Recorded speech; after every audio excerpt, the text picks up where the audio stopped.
أنفسنا ومن أعمالنا من يهده الله فلا مضل له ومن يضلله فلا هادي له أشهد أن لا إله إلا الله وأشهد أن محمدا عبده ورسوله أما بعد.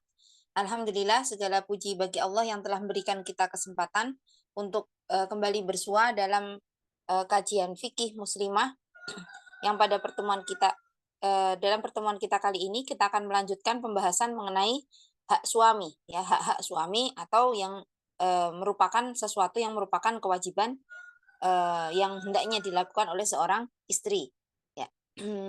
Sebelumnya Afwan kemarin sudah sampai poin yang keberapa ya? Ada yang masih ingat?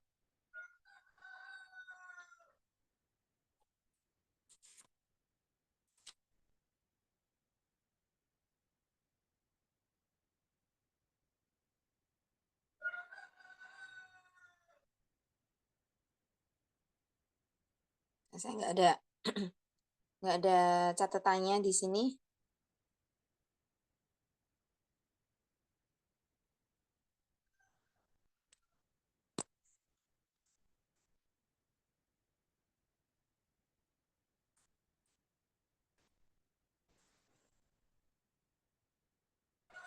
Ya.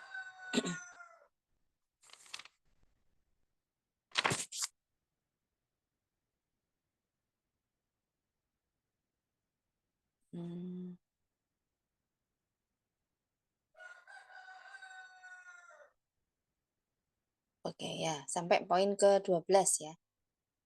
Ya, baik. Jazakillahu khairan. Ya, kita lanjutkan ya pada poin yang ke-13. Di antara hak suami yaitu ya istri hendaknya ya tidak melakukan perbuatan yang dapat membuat suami marah. Nabi Shallallahu alaihi wasallam bersabda, la tu'di imra'atun zaujaha fid dunya illa qalat zaujatuhu minal huril ain la tu'dihi qatalakillah fa innama huwa dakhilun indaki yushaku ayyufariqaki ilaina. Janganlah engkau menyakitinya, ya, hendaknya seorang wanita itu jangan menyakiti suaminya di dunia, ya, tidaklah seorang wanita itu kemudian menyakiti suaminya di dunia kecuali istrinya yang ada di surga, ya, itu kemudian akan mengatakan, ya, la tu'dihi, janganlah engkau menyakitinya, qatalakillah, ya, semoga Allah membinasakanmu, fa innama huwa dakhilun indaki, ya, sesungguhnya ya engkau itu hanya sementara bersamanya, yushaku, ya, yang sebentar lagi ayyufariqaki ilaina, yang sebentar lagi dia akan berpisah denganmu menuju kepada kami, ya. Maka di sini ada doa dari huril ain, yaitu para bidadari surga yang mana itu merupakan calon dari si suami tadi, ya, di surga kelak, ya, yang mendoakan bagi istri yang ada di dunia yang menyakiti suaminya itu untuk kemudian mendoakan keburukan. Nah, maka hendaknya seorang wanita berusaha untuk kemudian membuat suaminya ini ridho, tidak membuat suaminya ini marah. Gimana kalau misalnya suaminya ini kemudian pemarah, ya, apa-apa dimarahin dalam masalah yang kecil ini, dalam masalah kecil sekalipun kemudian suami mudah marah misalnya seperti itu. Nah, maka ya fattaqullaha mastata'tum, ya, bertakwalah kepada Allah sesuai dengan kadar kemampuan kalian. Ya, artinya kita usahakan ya untuk kemudian mencari ridhonya suami. Ya, kita usahakan untuk mencari ridho suami meskipun mungkin ya suami masih akan mencari-cari kesalahan kecil ya yang kita lakukan, ya itu berarti satu bentuk keburukan akhlak dari suami. Ya, tentunya dia juga akan dihisap karena perbuatannya tersebut. Itu. Jadi intinya ya kita berusaha, kita fokus dengan apa yang mampu untuk kita lakukan, ya, dan kita tidak perlu kemudian overthinking terhadap atau memikirkan berlebihan terhadap apa yang mungkin kita tidak bisa gapai, tidak bisa kita raih. Nah, kemudian yang ke-13, yang ke-14, berinteraksi dengan baik kepada orang tua dan keluarganya suami. Ya, berinteraksi dengan baik ya untuk kemudian kepada orang tua, ya, khususnya adalah orang tua dan juga keluarga suami. Nah, maka ya karena apa? Karena tentunya ya suami ini sebagaimana kita ya sebagaimana kita suami ini masih memiliki atau hubungan antara suami dengan orang tuanya, antara suami dengan keluarganya ini tentunya lebih lama ya, lebih lebih awal terbentuk daripada hubungan kita dengan suami. Nah, maka ya mungkin di awal-awal pernikahan tentu yang terjadi adanya masa adaptasi ya, ada masa adaptasi di mana mungkin ya kita ini bagi suami adalah sosok baru, begitu pula dengan suami, ya itu adalah sosok baru bagi kita, yang terkadang kita banyak belum mengenal suami, ya kita, belum banyak kenal dengan suami ya, begitu pula dengan suami juga belum banyak mengenal kita, maka bersabar manakala ya misalkan masih, hubungan antara ibu dengan anak alias, suami dengan ibunya atau suami dengan keluarganya ini kemudian akan lebih kuat dibandingkan kemudian hubungan kita dengan suami. Ya, maka tidak masalah hal itu. Kemudian yang perlu kita lakukan adalah ya menempatkan diri sesuai pada tempatnya ya. Sebagaimana dalam peribahasa ya, lain lubuk lain ilalang ya, afwan, lain lain lubuk, lain ilalang, lain padang, lain belalangnya ya, kalau nggak salah ya, atau kebalik ya. Intinya ya, kita kemudian, menghormati dengan adat kebiasaan di, keluarga suami. Ya mungkin ya selama ini adalah perkara yang mubah, tidak masalah harus kita kemudian, pandai-pandai untuk menyesuaikan diri. Ya meskipun itu awalnya adalah sulit ya, dan tetap berdoa kepada Allah Ta'ala, khususnya bagi teman-teman yang mungkin belum menikah ya, mungkin, apalagi kemudian dikuatkan di pekan-pekan ini, pekan yang kemudian ada berita yang kemudian, konon membuat, sebagian wanita yang belum menikah itu kemudian apa, kemudian overthinking ya, kemudian, apa, minder ya, tidak mau untuk menikah, ya kok menikah ternyata dunia menikah tuh kayak gitu ya, ada, campur tangan mertua ya, atau kemudian di situ ada suami yang sulit untuk diajak komunikasi dan sebagainya. Nah, maka itu hanya mungkin ya satu contoh di antara ya potret-potret kehidupan rumah tangga yang banyak sekali ya. Ada yang mungkin masalahnya nggak cuman pada masalah hubungan mertua dengan menantu, tidak hanya itu ya, tapi komplit dengan hubungan yang buruk antara apa suami dengan istrinya dan sebagainya ya. Nah, ada yang kemudian sebaliknya juga ada, ya sebaliknya juga ada, yang hubungan antara menantu dengan mertua itu baik-baik saja, ya bahkan dekat, seperti anak dengan, orang tuanya sendiri. Nah, ada yang semacam itu. Maka gimana kita kemudian bisa melakukan hal tersebut, kita bisa mendapati hal tersebut, yang pertama banyak-banyak minta sama Allah Ta'ala, ya banyak-banyak minta sama sama Allah Ta'ala agar kita mendapatkan ya, eee, jodoh bukan hanya jodohnya saja, tetapi keluarga calon kita itu adalah keluarga yang dapat menerima kita. Mungkin awalnya juga mungkin akan ada, kritik-kritik ya, akan ada kemudian, rasa tidak nyaman juga yang dirasakan oleh menantu, tidak masalah ya, karena dimanapun kita berada, awalnya ya kita pasti membutuhkan ada masa adaptasi. Nah, kita berharap ya semoga kita kemudian, dari pihak mertua ya, pihak keluarganya suami itu juga bisa memahami ya masa transisi, masa adaptasi tersebut.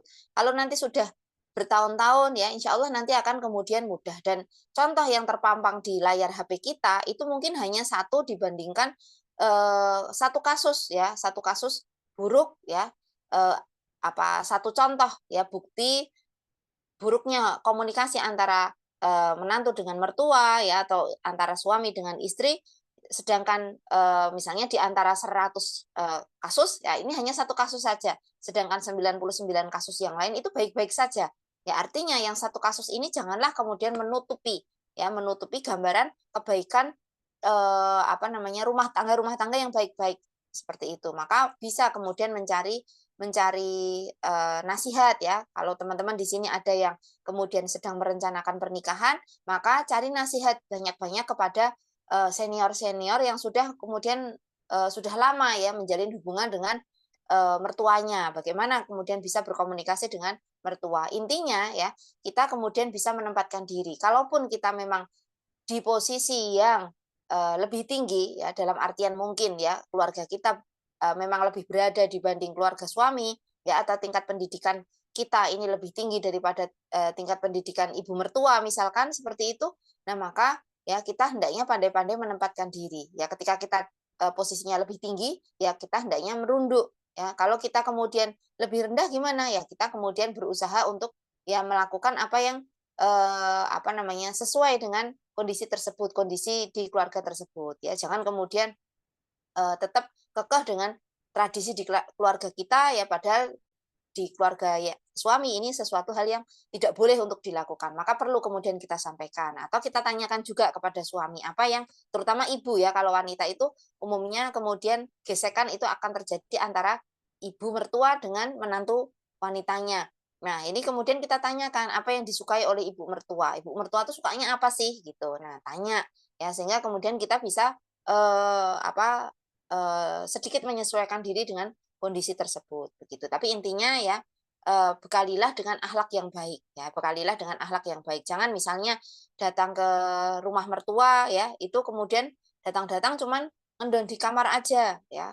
Kemudian tidak mau kemudian bergaul, tidak mau membantu pekerjaan rumah sama sekali. Nah, maka jangan semacam itu. Kalaulah memang kita tidak terbiasa dengan pekerjaan rumah ya, maka dibiasakan ya, sekadar dengan kemampuan kita ya. Kemudian berusaha berakhlak baik ya dengan mereka, walaupun mungkin ya, dan mungkin saya pernah singgung ya, wallahu alam, saya pernah singgung gitu, terkadang sebagian orang ini kemudian menilai orang lain itu dari apa, dari tampilan lahirnya, ya dari asalnya misalnya. Misalnya seorang dikatakan, "Oh kalau orang kota itu nggak bisa ngapa-ngapain," misalnya, "kalau orang kota itu nggak bisa kerja di dapur," misalnya seperti itu, untuk sebagian orang desa. Nah, tapi kemudian ya tidak masalah kita dicap seperti itu, tapi tampilkan saja atau tunjukkan saja melalui apa, melalui bukti nyata ya, bahwa kita bisa kok ya, meskipun mungkin nggak selancar mereka ya, karena tentu berbeda. Misalnya penggunaan, kalau saya pribadi ya, penggunaan kompor, apa itu, kompor kayu ya, kompor kayu, kalau di Jawa namanya luweng ya. Ketika saya datang ke keluarga suami yang, neneknya suami gitu, mereka masih menggunakan luweng ya, saya nggak biasa untuk itu, ya tapi ya pura-pura aja bisa, tapi nggak cuman mainin, ini aja, api aja ya kali. Nah kemudian, memasak nasi juga mungkin berbeda caranya ya, memasak nasi antara, cara di keluarga saya dengan cara di sana, ya sudah diikutin aja, gimana sih caranya? Oh begitu ya. Kemudian bahasa juga tentu Iya, mau mungkin nggak ada. mau harus diomongin ke dokter. Maka itu Iya yang iya. kemudian perlu adanya adaptasi, penyesuaian dan perlu bersabar ya. Banyak-banyak minta tolong sama sama Allah, kemudian minta tolong kepada suami ya untuk kemudian menjelaskan, posisi kita, kondisi kita. "Tolong ya saya nggak bisa," misalnya untuk kemudian melakukan itu. Ya mungkin minta tolong ya, disampaikan ke ibu mertua ya, "Saya nggak bisa untuk kemudian sering bantu-bantu," atau karena kondisi saya yang sedang hamil ya, kondisi saya yang sedang sakit misalnya, saya nggak bisa bantu-bantu. Nah, maka minta tolong kepada suami untuk menjadi penyambung lidah kita, begitu. Kalau kita nggak bisa menyampaikan itu sendiri ke hadapan keluarga suami, begitu ya. Nah, maka perlu banyak-banyak, berkomunikasi dengan, suami. Nah, kemudian ya, yang ke-15 ya, tidak meminta cerai tanpa adanya alasan yang dibenarkan, ya. Tidak meminta cerai karena alasan yang, eee tanpa adanya alasan yang dibenarkan. Karena Nabi Shallallahu Alaihi Wasallam bersabda, ya, ayyuma imra'atun sa'alat zaujaha at-talaqa min ghairi ma ba'sa faharamun 'alaiha raihatal jannati. Ya. Wanita manapun yang kemudian meminta cerai kepada suaminya tanpa alasan yang jelas, tanpa alasan yang kuat, maka haram baginya ya, bau jannah, ya, haram baginya bau bau surga. Nah, maka ya, misalnya semacam seorang istri begitu ya, misalnya suaminya ini, mau berpoligami, ya, suaminya mau berpoligami. Kemudian si istri ini, "Ya saya kalau gitu saya cerai aja, saya minta cerai." Maka ini tidak diperbolehkan. Kecuali ya, kecuali sudah ada perjanjian sebelum pernikahan bahwa suami ini tidak akan berpoligami. Nah, maka kalau tidak ada perjanjian semacam itu, ketika suami mengatakan saya mau menikah di tanggal ini misalnya.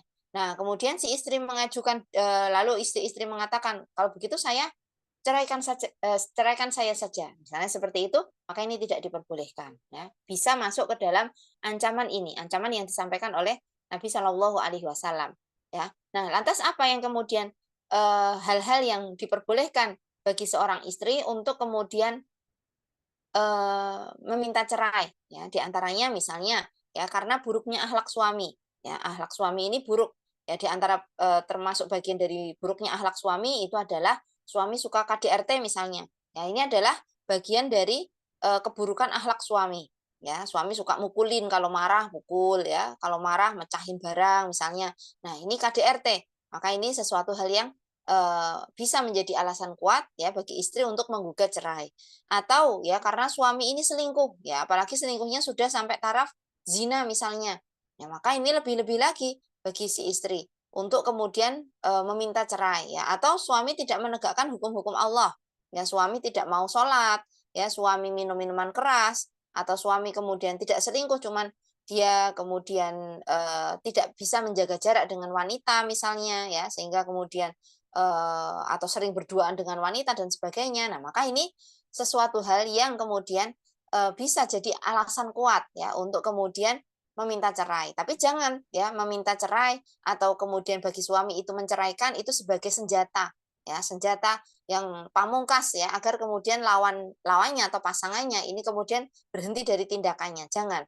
Ya, tetapi benar-benar dipikirkan terlebih dahulu ya, apakah kemudian ini layak ya kesalahan tersebut bagi saya untuk kemudian saya minta cerai kepada dirinya. Ya, kemudian imbas apa yang bisa terjadi ya kalau kemudian saya tidak cerai ataukah saya kemudian bercerai. Apa imbasnya? Maka ini perlu apa namanya dipertimbangkan matang-matang ya. Dan meminta cerai nanti kalau suami itu kemudian menceraikan ya berarti sudah ya ini adalah cerai. Tapi kalau dari wanita ini disebut dengan menggugat cerai. Gugat cerai ini nanti diajukan ke hakim dulu ya, diajukan kepada hakim, nanti di hakim ini eh, masih ada apa mediasi ya. Nah, baru kemudian nanti bagaimana keputusan hakim semacam itu. Nah, maka itu yang kemudian bisa dilakukan ya. Maka perlu kemudian kalau terjadi perselisihan insya Allah nanti akan kita bahas ya, nanti ada langkah-langkahnya. Ya, kalau kemudian ini terjadi dari si pihak laki-laki ya, kita yang bisa kita lakukan adalah menasehati. Kalau kemudian tidak bisa ya, kita minta tolong orang lain untuk menasehati suami kita ya. Nasihati gimana apa namanya, intinya menasihati ya, bagaimana kemudian dirinya ini apakah bisa untuk kemudian tetap menjalankan tugasnya sebagai pemimpin rumah tangga dan sebagainya. Nah, nanti kalau memang tidak bisa, ya langkah terakhir itu adalah kita minta cerai. Ya, kita bisa minta cerai karena hal tersebut. Ya, maka ini tidak mutlak ya, artinya tidak boleh sama sekali ya, tidak ya. Artinya ya boleh ya, terkadang kalau kemudian suami ini akhlaknya buruk dan sebagainya, nah boleh bagi kita, bagi suami, bagi istri untuk meminta cerai, ya begitu.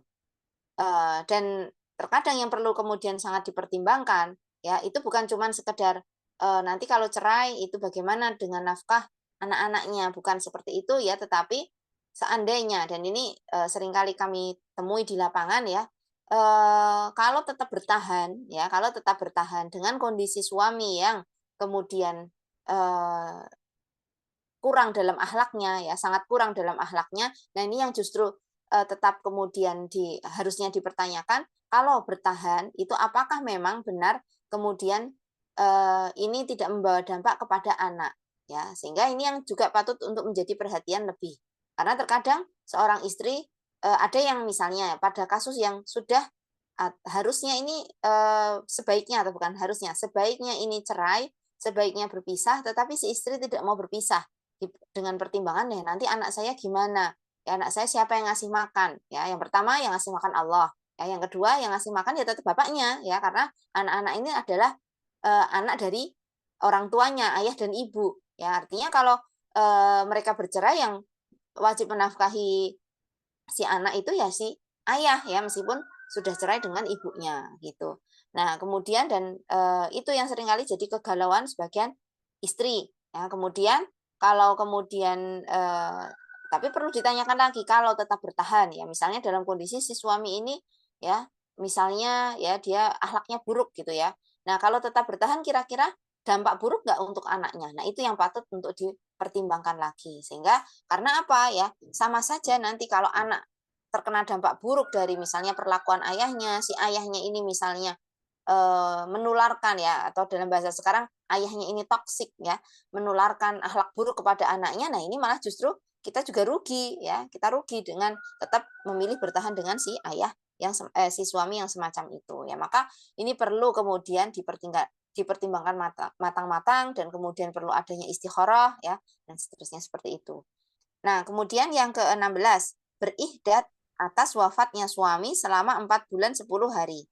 Ya, di antara kewajiban istri adalah berihdat, berkabung atas kematian suaminya ya selama 4 bulan 10 hari. Ini mungkin kita juga pernah bahas ya di bab tentang masa iddah ya seorang wanita ketika ditinggal wafat suaminya atau ketika bercerai. Nah, sekarang kita masuk ke poin selanjutnya yaitu hak istri atas suaminya. Ya, hak istri atas suaminya atau yang dimaksud dengan kewajiban suami. Yang pertama yaitu mendapatkan mahar dan nafkah yang layak berupa kebutuhan pakaian, makanan dan tempat tinggal. Ya, maka mahar itu adalah miliknya istri. Ya, mahar itu adalah milik istri. Maka suami itu tidak boleh ya untuk kemudian memanfaatkan mahar tersebut atau menggunakan mahar tersebut atau mengambil mahar tadi ya. Begitu juga dengan wali si wanita tadi ya, kecuali dengan izin dan keridhaan si wanita.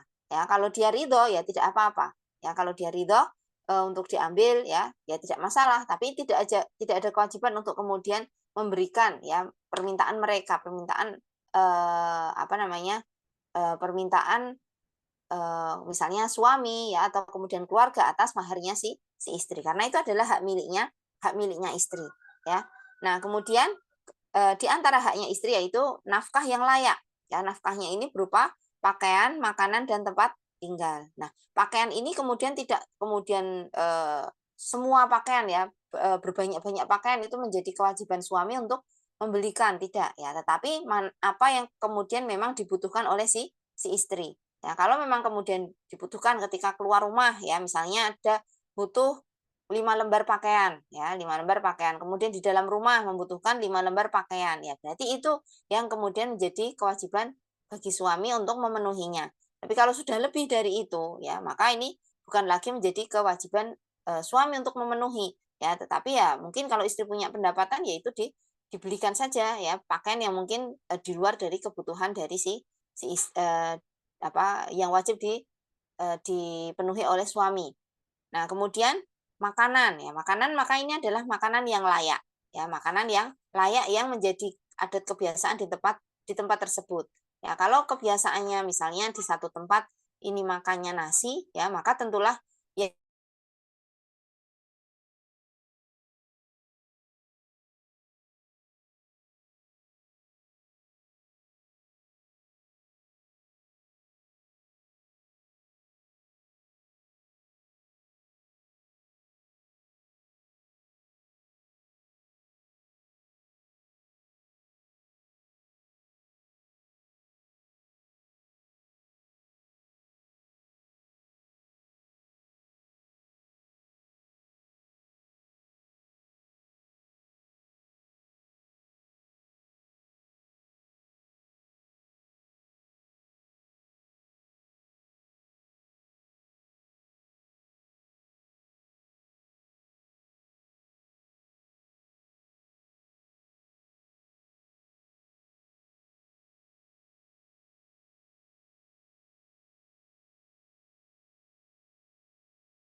ya, ya, sebentar. Ya, Afwan, tadi terputus, sepertinya mungkin sinyalnya hilang ya. Nah, maka itu tadi jadi kewajiban suami ya untuk kemudian memenuhi kebutuhan pakaian, makanan dan tempat tinggal bagi istri dan keluarganya, istri dan anak-anaknya maksudnya. Nah, kemudian yang kedua adalah mendapatkan interaksi yang baik dari suami. Ya, maka di antara haknya istri adalah mendapatkan interaksi yang baik dari suami ya. Misalnya kemudian suami ini apalagi ketika istri dalam kondisi hamil misalnya atau menyusui, karena itu adalah kondisi yang lemah ya. Umumnya ini kondisi yang lemah. Maka hendaknya ya suami memberikan perlakuan yang baik, yang lebih mungkin daripada ketika si istri ini sedang tidak dalam kondisi hamil atau menyusui. Maka ini adalah haknya istri. Nah, kemudian disikapi dengan lemah lembut, ya, disikapi dengan lemah lembut. Maka tidak boleh ya bagi seorang suami ya untuk kemudian memperlakukan istri ya itu dengan sikap yang kasar. Ya. Nabi Shallallahu Alaihi Wasallam itu bersabda atau Allah Taala dulu. Allah Taala berfirman, wa ashiruhunna bil ma'ruf, dan pergaulilah mereka dengan cara yang ma'ruf. Tadi ini juga berkaitan dengan poin yang kedua juga. Kemudian Nabi Shallallahu Alaihi Wasallam bersabda, khairukum khairukum li ahli, wa ana khairukum li ahli. Sebaik-baik kalian itu adalah sebaik-baik kalian adalah orang yang paling baik terhadap istrinya atau keluarganya. Dan aku adalah orang yang paling baik terhadap istri-istriku. Nah, maka ya karena apa? Tolak ukur kebaikan seseorang bisa jadi itu biasanya yang bisa menilai ya akhlak sebenarnya seseorang itu adalah istrinya ya, karena bisa jadi ketika dia di luar rumah ya dia bertemu dengan orang banyak, di situ ada tendensi dirinya ingin mendapatkan popularitas ya, ingin mendapatkan jabatan, ingin mendapatkan harta. Nah, sehingga kemudian dia beramah tamah dengan orang lain. Nah, nanti ya apakah akhlaknya ini baik ataukah buruk ya, ini diuji dengan bagaimanakah perlakuannya terhadap istrinya itu ya, sehingga kemudian di sini tolak ukur kebaikan akhlak itu adalah kebaikan akhlak kepada istri, karena itulah ya istri itu ada posisinya adalah di bawah suami ya, istri itu posisinya di bawah suami, maka ketika kepada yang bawahan itu suami bisa berlaku baik, maka insya Allah inilah ya orang yang terbaik kata Nabi Shallallahu Alaihi Wasallam. Nah, eh, kebaikan interaksi ya, baiknya interaksi ini adalah segala hal yang mencakup pada penunaian semua hak ya, penunaian semua hak. Maka menunaikan semua hak itu bagian dari ya interaksi yang baik. Nah, kemudian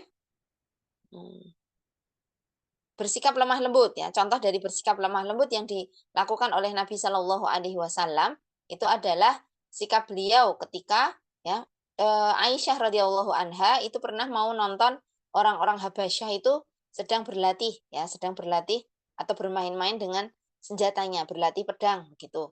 Nah, kemudian ketika Aisyah ini melihat, jadi Nabi juga sedang melihat, ya maka Aisyah pun kemudian meletakkan kepalanya di bahunya Nabi Shallallahu Alaihi Wasallam. Nah, kemudian beliau pun kemudian melihat dari balik bahunya Nabi Shallallahu Alaihi Wasallam.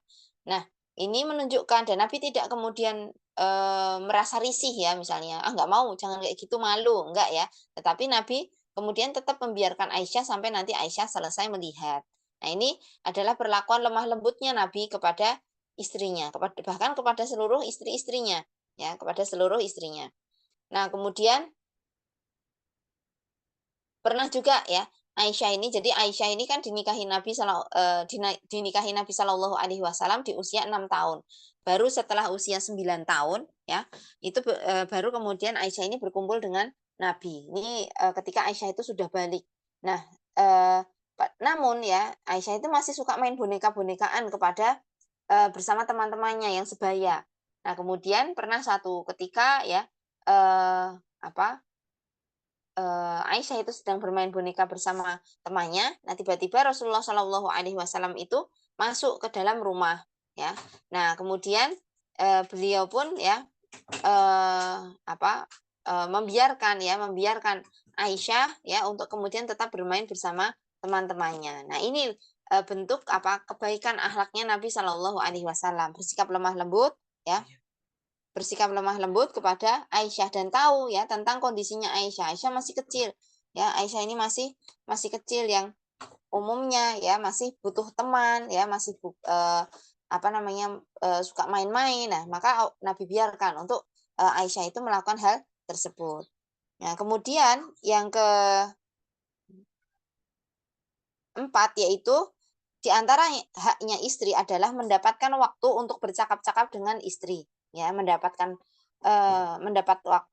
waktu untuk bercakap-cakap dengan istri. Ini adalah haknya istri. Ini adalah haknya istri. Maka ketika apa yang kemudian istri lakukan ya, ketika selama 1 hari itu terkadang membuat perasaannya ini menjadi letih ya, lelah. Nah, dia butuh untuk kemudian bahu untuk bersandar ya, atau dia butuh teman untuk bercerita untuk meringankan isi hatinya. Nah, oleh karenanya ya hendaknya kemudian suami itu mau mendengarkan curahan hati istrinya. Ya, sebagaimana Nabi Shallallahu Alaihi Wasallam bahkan nggak hanya curahan hati, cerita dari istrinya saja itu Nabi Shallallahu Alaihi Wasallam itu mau mendengarkan. Ya, jadi ada di dalam kitab-kitab hadis ada hadis yang disebut sebagai hadis Ummu Zara. Ya, hadis Ummu Zara ini adalah kisah ya cerita tentang orang di masa lalu ya di masa Bani Israel dahulu ya jadi udah lama ya ceritanya ini udah lama. Nah, tapi Nabi Shallallahu Alaihi Wasallam itu mau mendengarkan cerita tersebut sampai selesai, nggak menyelanya, ya, nggak menyela, udah, diem gitu ya, atau udah ngapain sih cerita kayak begitu ya, apa namanya, dan yang lainnya, atau udah besok aja, nggak usah cerita. Nah, nggak pernah kan Nabi Shallallahu Alaihi Wasallam semacam itu. Nabi mendengarkan ceritanya Aisyah. Nah, kemudian hadis Ummu Zara ini ya itu banyak faidahnya. Ya, jadi di hadis Ummu Zara ini diceritakan ada 11 orang wanita. Ya, ada 11 orang wanita yang masing-masingnya itu berjanji untuk saling menceritakan tentang kondisi suami masing-masing. Nah, maka di sini ada faidah ya tentang kalau wanita itu kumpul-kumpul sudah sejak zaman dahulu ya. Wanita suka kumpul-kumpul. Nah, itu umumnya suka ngomongin rumah tangga ya. Entah ngomongin anak, ngomongin suami, apa ngomongin temennya ya. Itu ngomong semacam itu tuh sudah jadi kebiasaannya para wanita kalau kumpul-kumpul ya. Nah, kemudian ya masing-masingnya bahkan sampai ngomongin suaminya ya, gimana perlakuan suami kepada dirinya. Nah, di situ macam-macam ya. Ada 11 tipe suami ya, ada 11 tipe suami yang diceritakan di situ. Ada yang suaminya itu tipe apa namanya? Apa seperti Gunung Tihamah ya. Gunung Tihamah itu adalah gunung yang dingin sekali. Yang dingin lah ya, yang mungkin seperti kalau di sana yang mungkin kayak puncak gitu ya. Dingin. Ya, artinya suami ini dingin ya, nggak pernah peduli sama istrinya. Ya, ada model yang semacam itu. Ada yang kemudian eh seperti apa namanya, dia ini seperti unta yang kurus ya. Zaujilah mujamalin ghassin ya. Suamiku itu seperti daging unta yang kurus. Ala ra'si jabalin yang dia itu ada di puncak bukit. La sahlan la sahlun fayu fayur tako ya. Dia tidak pernah berbicara ya, dia tidak bisa tidak dia dia diang dia ini kemudian sulit ya, dia ini sulit dan tidak rata ya. Jadi perjalanan menuju ke puncak gunung itu sulit dan tidak rata. Nah, dan juga wala saminun ya, tidak gemuk. Nah, fayun takol sehingga dapat dipindah. Sehingga kemudian maknanya ya, jadi di situ pakai kalimat-kalimat kiasan begitu. Nah, ini maknanya adalah ya suaminya ini orangnya sulit ya. Kalau mau diajak bicara, diajak apa-apa itu sulit. Sehingga ini tidak nyaman kalau si istri ini tidak nyaman kalau sedang berada di sisinya suami itu. Ya, maka itu diantara kemudian tipikal-tipikal suami yang diceritakan di dalam hadis Ummu Zara ya.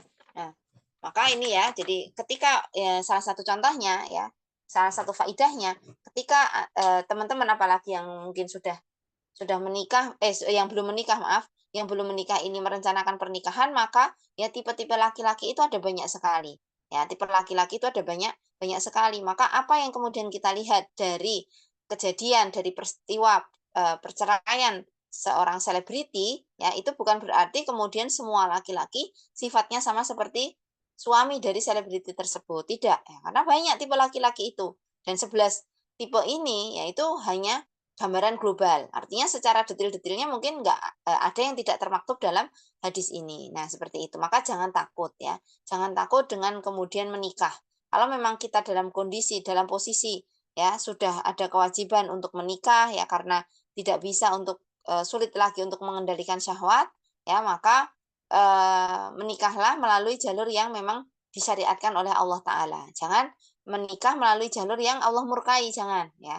Karena kalau awalnya saja sudah Allah murkai, maka selanjutnya ya bisa jadi kemudian juga Allah murkai. Nah, seperti itu. Itu berkaitan dengan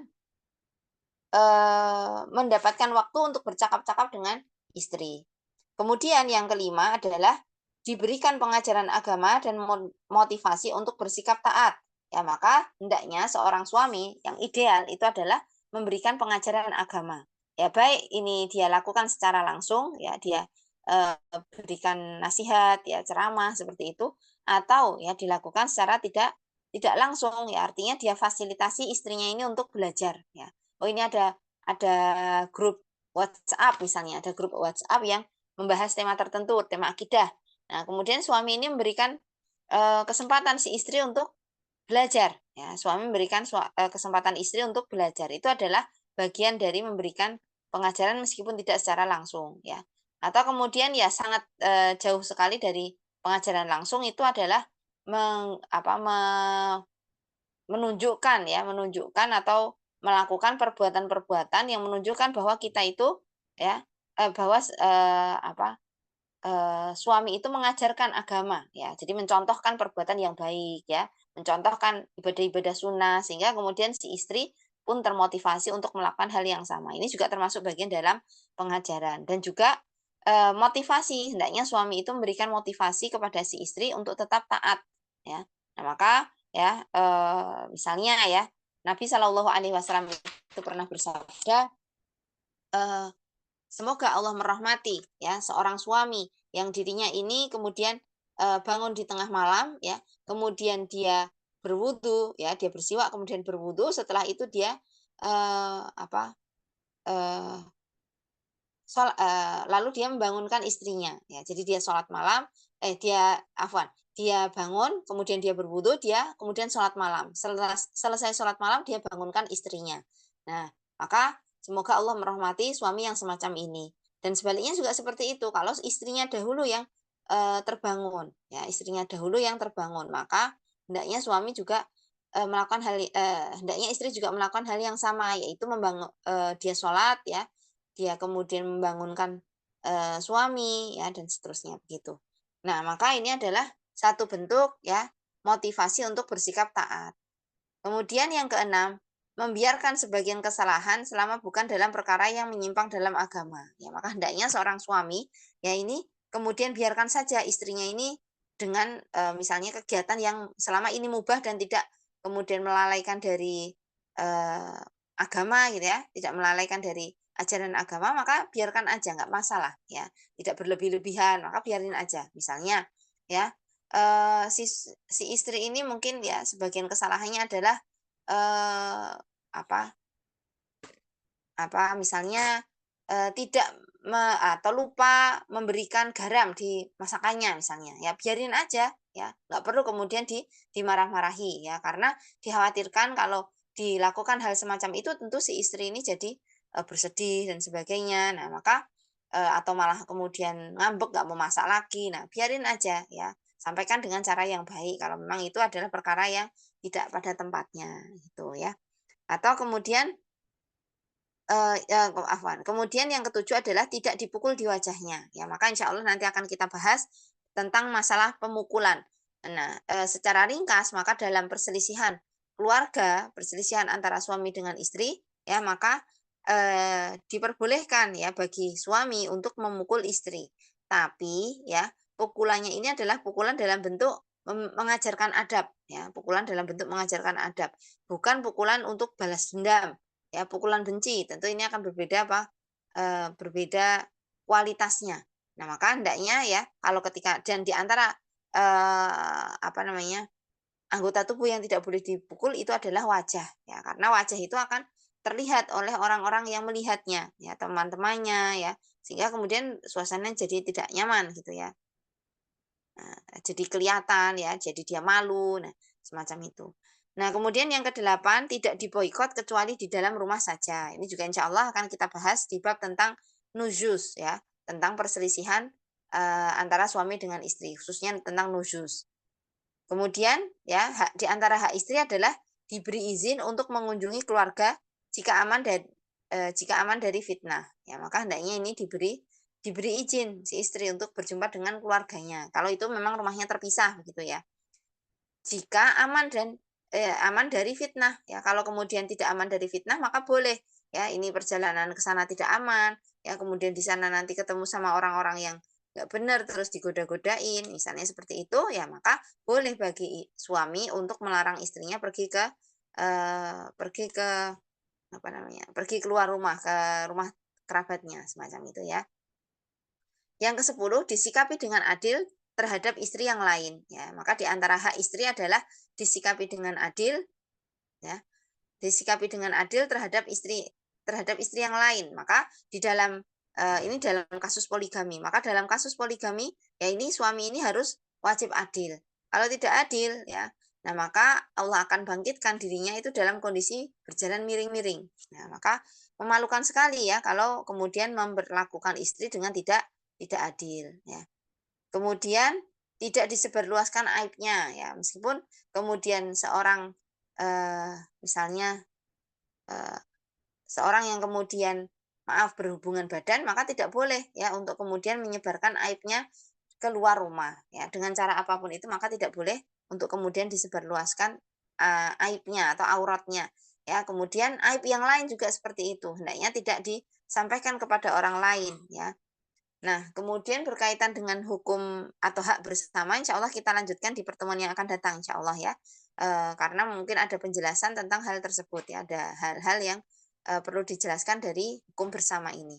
Nah, mungkin kita cukupkan sampai di sini ya. Silahkan kalau mungkin di sisa waktu ini ada yang ingin ditanyakan, dipersilahkan. Assalamualaikum warahmatullahi wabarakatuh, Ustazah.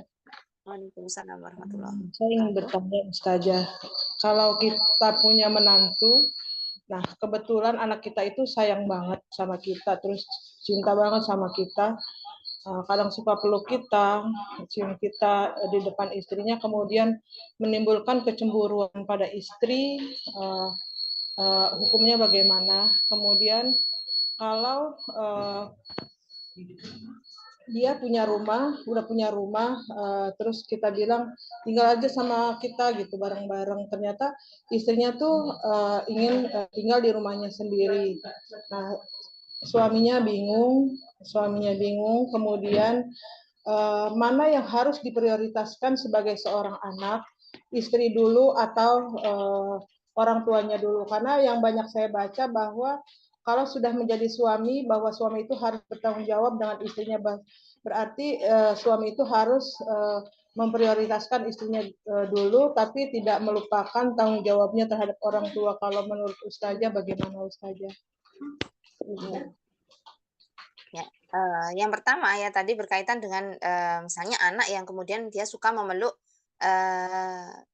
ibunya ya, karena mungkin bahasa cintanya anak ya, yang karena bahasa cinta itu ada banyak ya, ada yang love physical touch ya, kemudian ada apa namanya berbicara itu ya, suka dengan kalimat word of affirmation seperti itu. Nah, maka macam-macam ya. Nah, mungkin bahasa cintanya si anak ini kepada ibunya adalah physical touch, sehingga kemudian dia suka peluk ibunya di hadapan istrinya. Nah, maka ya kita kemudian bisa sampaikan kepada anak ya, kalau mungkin istri nggak nyaman dengan hal tersebut ya, mungkin perlu kemudian dijaga menjaga jarak ya, jangan terlalu sering ya, boleh untuk meluk ibu tapi jangan terlalu sering. Atau ya ibu juga kemudian menjadi penengah ya, agar si istri ini merasa lebih nyaman ya ketika berada di tengah-tengah keluarga kita, karena mungkin ya meskipun ini tidak kemudian 100% akan menjadi anak kita ya, tetapi hubungannya ini kemudian seolah-olah harusnya menjadi anak ya, seolah-olah harusnya menjadi layaknya orang tua dengan anaknya. Nah, maka kita juga kadang bisa kemudian mencurahkan kasih sayang kita kepada dirinya. Kita peluk gantian sama dirinya ya, atau kemudian kita tunjukkan ya bahwasanya kita kita cinta sama dirinya, apalagi pada kondisi-kondisi ya si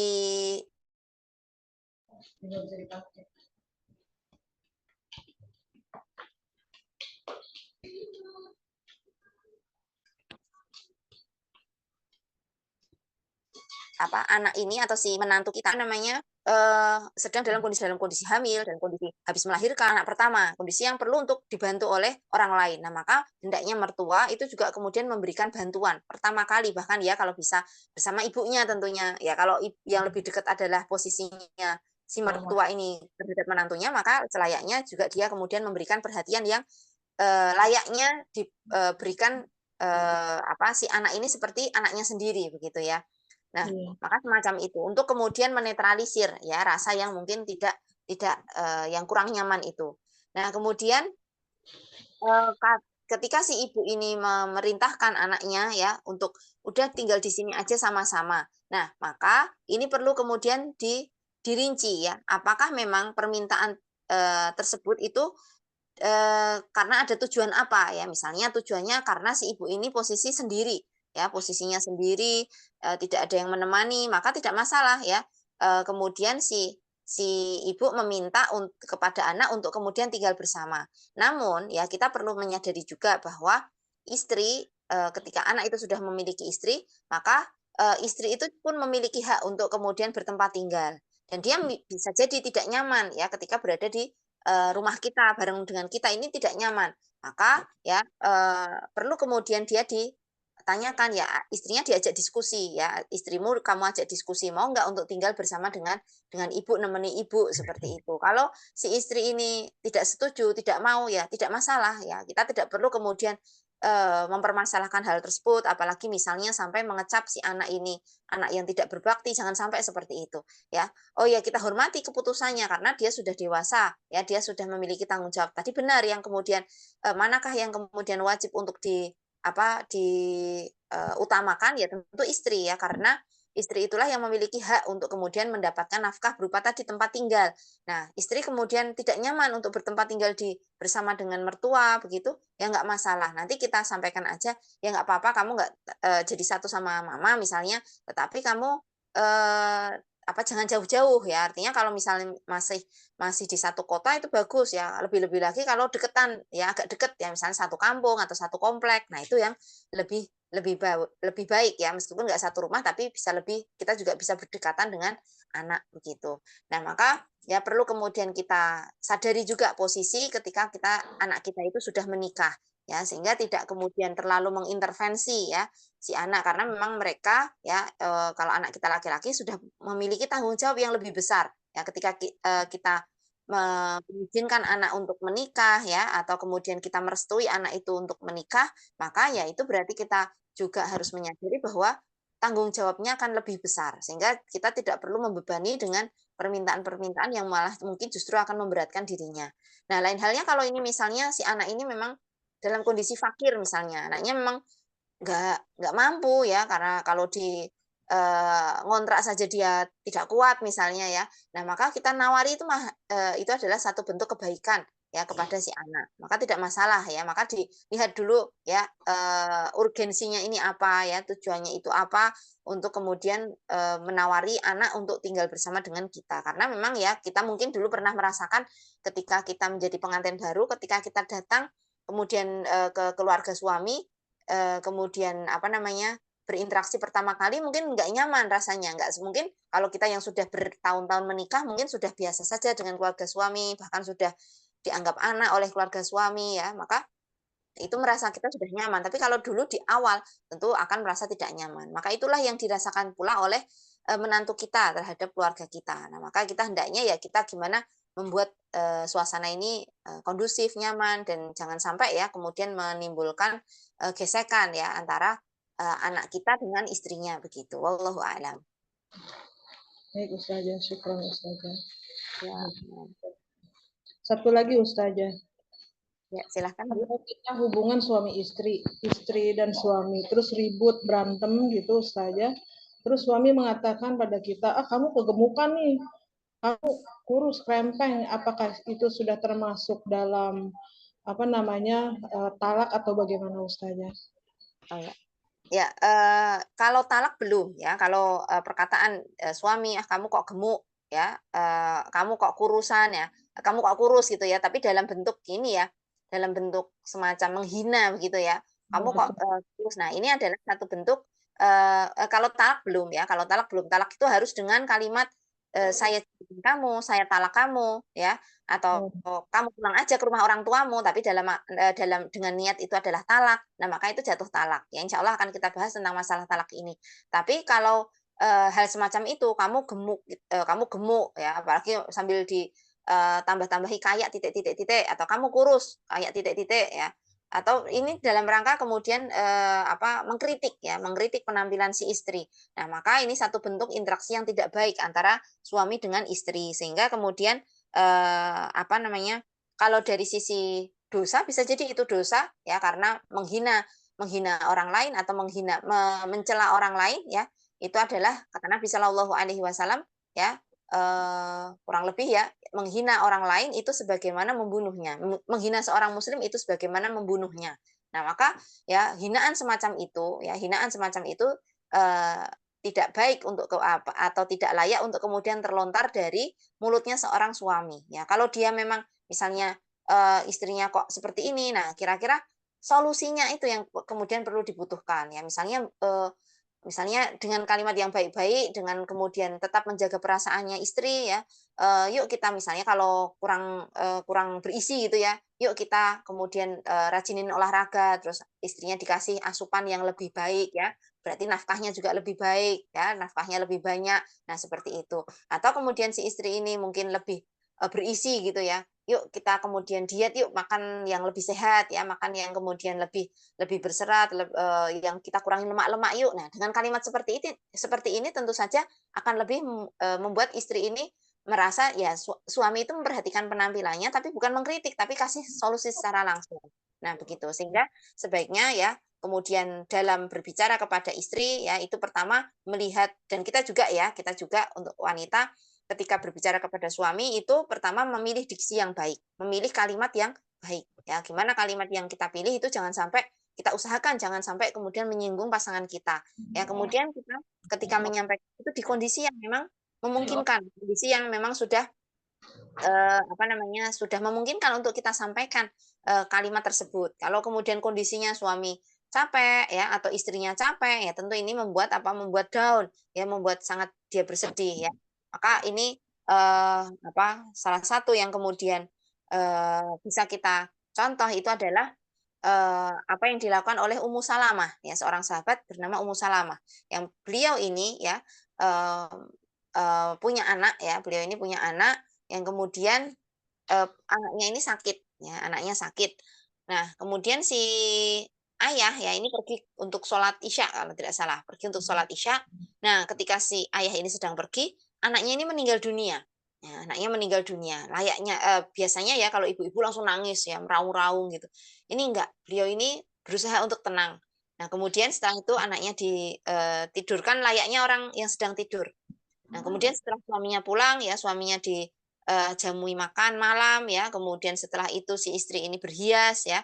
agar kemudian suaminya ini tertarik kepada dirinya ya kemudian keduanya melakukan hubungan biologis ya kemudian setelah itu ya setelah suaminya itu terpenuhi ya perutnya terpenuhi syahwatnya terpenuhi barulah kemudian si istri ini bicara ya beliau bertanya dengan diksi yang bagus sekali ya pilihan kata yang bagus sekali beliau bertanya eh, bagaimana pendapatmu kalau ada seorang yang dia menitipkan barang kepada orang lain ya kemudian orang tersebut orang yang si pemilik tadi meminta kembali barangnya ya dia titipkan selama beberapa waktu kemudian pemiliknya datang untuk meminta barangnya bolehkah si pemilik tadi kemudian tidak mau memberikan ya si orang yang dititipi tadi tidak mau mengembalikan ya tidak boleh tentu saja hal itu nggak boleh untuk dilakukan nah maka kemudian si istri itu baru mengatakan kalau sebenarnya anaknya ini baru saja diambil oleh pemiliknya. Nah, itu siapa? Allah Ta'ala.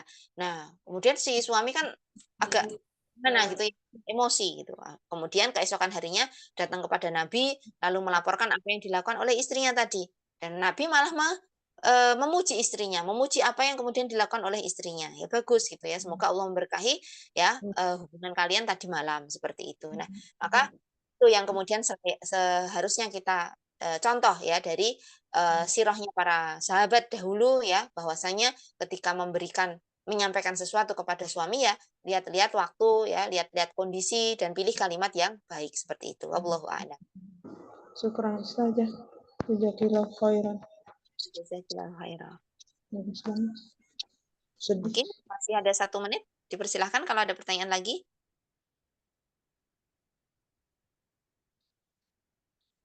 Ya. Kalau tidak ada, kita cukupkan sampai di sini. Kita tutup dengan doa kafaratul majlis. Subhanakallahumma wa bihamdika asyhadu an la ilaha illa anta astaghfiruka wa atubu ilaik. Wassalamualaikum warahmatullahi wabarakatuh. Waalaikumsalam warahmatullahi wabarakatuh.